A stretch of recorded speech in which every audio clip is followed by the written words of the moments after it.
Okay, let's unpack this. We're going to dive into a pretty specific but really foundational piece of model kit history today. Yeah, we're looking at the sources on the HGUC Weather 44 RX-77 Guncannon. That's the one. Released way back in May 1999. And it wasn't just, any old kit release. This was kit number 001. Kit number 1. Seriously, the very first one in the high-grade Universal Century line from Bandai. That's huge. It really is a line that's, hundreds of kits deep now. Easily. So our mission here is basically to understand, well, why this kit? Why the Guncannon to kick off such a massive, iconic line? And what exactly made this specific model kit special back in '99? It's interesting they didn't go straight for the RX-77-2 Gundam, the main hero suit, Right. You'd think that'd be the obvious choice. Mhm. But choosing the Guncannon first, it almost feels like a strategic move. How so? Well, it positioned the Guncannon as a sort of pioneer. It let Bandai kind of perfect their new techniques on a slightly simpler, maybe sturdier design. Okay. So like a test bed before tackling the flagship Gundam. It's exactly a proving ground for new engineering. This kit really set the standard for 1144 scale engineering for quite a while. What kind of engineering are we talking about? They were refining that snap fit construction, where you don't need glue. Which was a massive deal for accessibility, right? Made it easier for more people to get into building. Absolutely.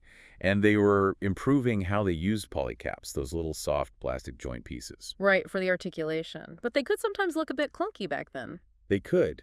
And that's another neat detail here. This kit included little plastic covers for the polycaps in the elbows and knees. Oh, nice. Just to clean up the look. Yeah, hide those functional bits, make it look more mechanical, less like a toy joint. It's a small thing, but shows attention to detail. Definitely the kind of touch builders appreciate. So beyond the engineering, what features really made this 1999 Guncannon stand out? Well, the big one was armament options. It came with its standard shoulder cannons, of course. Sure, the iconic look. But Yeah. you could swap those out for a pair of spray missile launchers. Oh, really? Those were included in the box. Right in the box. A whole different look, a different weapon loadout, offered as a standard option. That is interesting. You don't always get alternative main weapons like that. What else was included? You got the Guncannon parts, obviously, both weapon sets we mentioned, the beam rifle, and specific hand parts. Specific hands? For what? It actually came with flat hands, specifically designed to let you pose it in that classic prone firing pose from the anime. Wow, okay. That level of detail for posing, even back in '99, that's pretty cool. Yeah, and it came with marking stickers, too, so you could label it as either Kai Shiden's unit, C-108, or Hayato Kobayashi's C-109. Nice touch for fans of the original series. Okay, so fast forward a bit. Bandai eventually revisited the Guncannon, didn't they? They did. In 2015, they released the HGUC C-Tag 190 Revive Guncannon. The Revive version. And that one, well, it benefits from like 16 years of kit evolution, right? Oh, absolutely. Superior proportions generally, much more advanced articulation, double joints in the elbows and knees, ab crunch. So way more dynamic posing possibilities. Definitely. It's built to modern HG standards. But here's the kicker.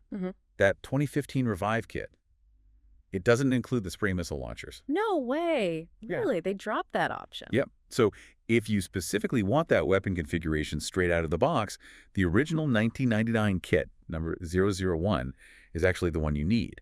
That is fascinating. The older kit retains a unique feature the modern one omits. It really shows how even different versions of the same mobile suit can offer, distinct experiences and value.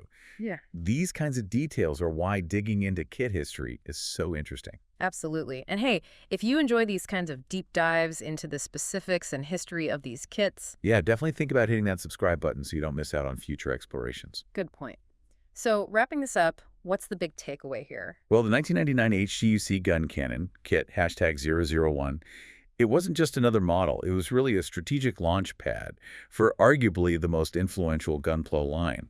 Setting standards for the 1144 scale, refining that snap fit engineering we still see today. Exactly. It's a piece of gunplay history. And it offered unique features, like those spray missiles, that even its modern counterpart doesn't have. And size-wise, for context, this kit stands about 12.6 centimeters, which is roughly 5 inches tall. Right. So thinking about all this history, it kind of leads to an interesting question for you, the builder. Yeah.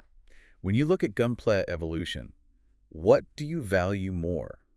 Do you want the classic, historically significant original hashtag 001 Guncannon on your shelf with its unique weapon option? Or do you prefer the sleeker, much more posable, modern Revive version, even if it misses that specific feature. It definitely gives you something to consider about what makes a kit special to you.